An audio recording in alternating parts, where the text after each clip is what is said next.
Good morning বন্ধুরা, সবাই কেমন আছো? আশা করি সবাই খুব ভালো আছো আর আমিও খুব ভালো আছি। আর আজকে ডিউটি থেকে গিয়ে কাজ বাজ শুরু করে দিয়েছি। অন্যদিন না হলে ডিউটি থেকে গিয়ে একটু রেস্ট করে, আজকে ভাবলাম না, আজকে আর রেস্ট করবো না। মানে রেস্ট করতে যদি বসে যাই না, তাহলে আর কোনো কাজ করা হয় না। কাজ করা হয় মানে অনেকটা লেট হয়ে যায়। যাই হোক, আজকে ভাবলাম না, গিয়ে আগে বসবো না, আগে সব কিছু কাজ বাজ করে তারপরে রেস্ট করব। আর যেহেতু এখন মানে রাত্রে লাইভেও আসছে, তাই একটু সমস্যা হয়ে যায়। তাই আগে থেকে গিয়ে কাজ বাজ করে নিয়ে মানে তারপরে যে টাইম পাই তাহলে একটু রেস্ট করি, না হলে লাইভে আসে যাই। যাই হোক, এদিকে দেখো, আমি মানে এই চেয়ারের উপরটা না সব সময় এরকম হয়ে থাকে, আর আমি সব কিছু গুছিয়ে রাখি আর তারপরে এভাবে হয়ে থাকে। যেহেতু ওয়ার্ড্রোপে মানে যেগুলো কাপড় আমরা রেগুলার পরি সেগুলো আর ওয়ার্ড্রোপে কি রাখা যায়, তাই আর এগুলো ওয়ার্ড্রোপে রাখি না, এখানেই রেখে দিই।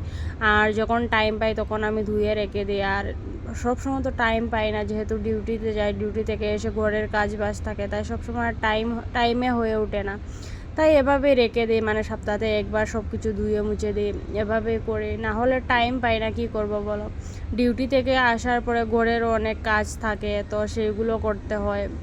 তো এই ঘরটা পরিষ্কার টরিষ্কার সব কিছু হয়ে গিয়েছে, এখন ঘরটা ঝাড় দিয়ে মুছে নেব। আর ঘরটা আমার বর ডিউটিতে যাওয়ার সময় একবার ঝাড় দিয়ে যায়, তো তাও এসে যেহেতু বিছানা টিছানা ঝাড়লাম, তাই একটু ঘরটা ঝাড়ু দিয়ে নিচ্ছি। আর এই যে একটা পাপোশ না, আমি এটা আমার নিজের হাতে বানিয়েছিলাম, তো এটা না এখন সেলাইটা ছুটে যাচ্ছে। যাই হোক, ভাবছি একদিন সেলাই করব, কিন্তু টাইমে আর হয়ে উঠছে না, ওই যে সব কিছু টাইমের উপর।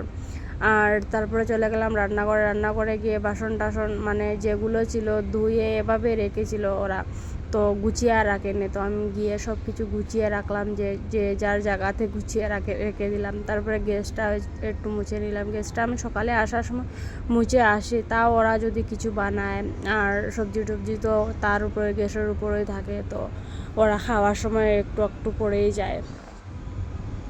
তারপরে এদিকে যেগুলো বাসন পড়েছিল সেগুলো ধুয়ে নিলাম, ধুয়ে টুয়ে সিঙ্কটাও একটু পরিষ্কার করে নিলাম। সব কিছু পরিষ্কার করে নিয়ে যেগুলো ধুয়েছিলাম সেগুলো আবার গুছিয়ে রেখে দিচ্ছি, তারপরে রান্না বান্না করব। মানে আগে যদি গিয়ে রান্না করে এই কাজগুলো করে নেই, মানে সব কিছু গুছিয়ে ধুয়ে টুয়ে নেই, তাহলে ইজি হয়ে যায় আমার জন্য, মানে কোনো সমস্যা হয় না, তাড়াতাড়ি কাজ এগিয়ে যায়। আর যদি এভাবেই থাকে না, আমার কাজটা এগোতে যায় না, অনেকটা লেট হয়ে যায়, রান্না করে অনেকটা টাইম চলে যায়।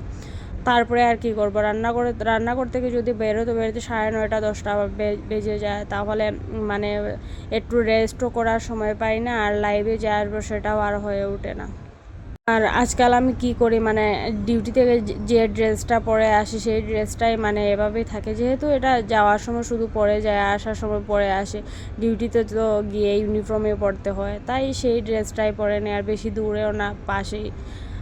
ওই বললাম না, 10-15 মিনিট লাগে যেতে আসতে, তো তাই আর চেঞ্জ করি না। এভাবে সব কিছু করে টরে একসাথে মানে স্নানটা করে নিই। স্নান করে কি মাথাটা ভিজাই না, রেগুলার গাটা ধুয়ে নিই। গাটা ধুয়ে নিয়ে তারপরে ফ্রেশ লাগে, মানে রান্নাবান্না করার পরে যদি গাটা ধুই তাহলে ফ্রেশ লাগে, তাই আমি রেগুলার এখন এরকমই করি, এসে এই ড্রেসটাই পরে সব কাজকর্ম করে নিই। তারপরে এদিকে দেখো লাউ কেটে রেখেছি, আর এদিকে মিষ্টি কুমড়ো কেটে রেখেছি, আর এদিকে হচ্ছে ডাল। আর লাউটা ভাবছি ইয়েতে দেবো, ডালের মধ্যে দেব। আর লাউয়ের যে চুকলাগুলো থাকে সেগুলো আর আলু দিয়ে ভাজা করব। প্রথমে ভেবেছিলাম একটু সর্ষে বাটা দিয়ে করব, কিন্তু তারপরে ভাবলাম না, যেহেতু সব কিছু মানে আজকে নর্মাল রান্না করছি, তাই আর সর্ষে বাটাটা দেবো না, এভাবে করব, এভাবে মানে ভেজে নেব। তারপর এদিকে দেখো তেলটা দিয়ে এভাবে ভেজে নিয়েছি। আর এই তেলের বোতলগুলো না অনেক ভালো, মানে এত কম দামে আর কি পাবে, খুব ভালো, আমার খুব ভালো লেগেছিলো এই তেলের বোতলগুলো। এই 100 কত টাকা নিয়েছিল, দুটো এনেছিলাম, কিন্তু একটা তো আমার ভেঙে গেছে, আমার নিজের কারণে ভেঙে গেছে, কিছু করার নেই। তারপরে এদিকে দেখো ড্রেসটা তো চেঞ্জ করিনি, কিন্তু অনেক দিন থেকে ভাবছিলাম মানে চুলটা শ্যাম্পু করতে হবে, তার সময়ে হয়ে উঠছিল না সব কিছু সময়ের উপরে। তারপরে আজকে ভাবলাম না, আজকে শ্যাম্পু করতেই হবে, আজকে শ্যাম্পু না করলে হবে না। তারপরে দেখো শ্যাম্পু করে নিয়েছি। তারপরে এখানে আমি খেতেও বসে পড়েছি, আমার প্রচণ্ড খিদে পেয়ে গিয়েছিলো, তো আমার বরকে ফোন করে বললাম আমি কিন্তু খেয়ে নিচ্ছি। তো এদিকে দেখো আমি খেতে বসে পড়েছি।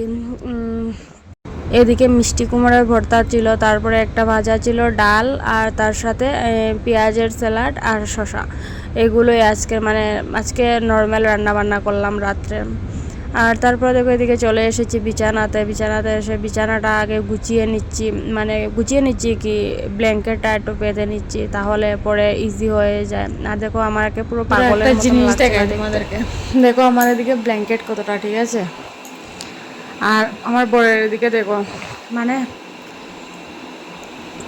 এতটা আমার দিকে, মানে বেশ অর্ধেক আমার দিকে, আর ওর দিকে একটুখানি। যেহেতু আমার এই পুতুলটা এখানে থাকে, পুতুলটা এইদিকে থাকে, তাই আমার দিকে ব্ল্যাঙ্কেটটা বেশি থাকে। আর রাত্রে কী করে আমার বর, মানে ওর হাফ ব্ল্যাঙ্কেট থাকবে আর হাফ খালি থাকবে, মানে ব্ল্যাঙ্কেট দেয় না, এরকম করে। তো আমি যাওয়ার সময় প্রতিদিন ভালোভাবে ব্ল্যাঙ্কেটটা দিয়ে যায়। রাত্রে যদি সজাগ হই তাহলেও ভালোভাবে ব্ল্যাঙ্কেটটা দিয়ে দেয়। ঠান্ডা লাগে কিন্তু তাও ঠিক করে দেয় না, এরকম করে সবসময়। আর ওর ওদিকে ব্ল্যাঙ্কেটটা বেশি দিন নিচে চলে যায়, তাই আর ও তো এদিকে এসেই ঘুমায়। তাই যাই হোক, গুড নাইট।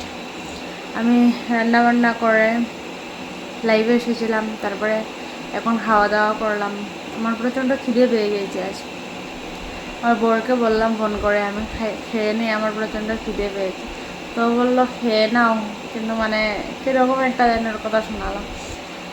মানে সবসময় তো রাত্রে একসাথে খাই, আর আমি যদি আগে খেয়ে নিই, ওর খাওয়ার এনার্জিটাই থাকে না, পরে এসে যে খাবে, তাই হয়তো এরকম করছিল। কিন্তু আমি খেয়ে নিয়েছি। ও এসে এমনিতেই একটু খাবে, আমাকে বললো ওরও এমন একটা খিদে নেই, তো একটুই খাবে আগে। এসে হিন্দি এসে যাচ্ছে মধ্যে মধ্যে। যাই হোক, ঠিক আছে, আজকের ভিডিওটা এতটুকুই রাখলাম। সবাই খুব ভালো থেকো, সুস্থ থেকো। আর আমার ভিডিওগুলো যদি তোমাদের ভালো লেগে থাকে তাহলে একটা লাইক, শেয়ার আর সাবস্ক্রাইব করে রেখো চ্যানেলটা, আরও ভিডিও পেতে। আমি এখন শুয়ে থাকবো, এখন 10:30টার মতন বাজে। তো আমার বর আসতে আসতে 11:30। তো এসে ওদেরকে, শুধু আমার বর আর একটা ভাই, ওরা এসে দুজনেই এসে খাওয়া দাওয়া করবে।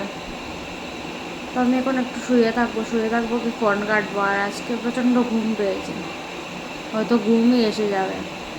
ঘুম আসতে দেবো, না হলে আমার বর বলবে আমি খেয়েও নিয়েছি, ওর আগে আমি ঘুমিয়ে পড়েছি, মানে ওর খারাপ লাগবে।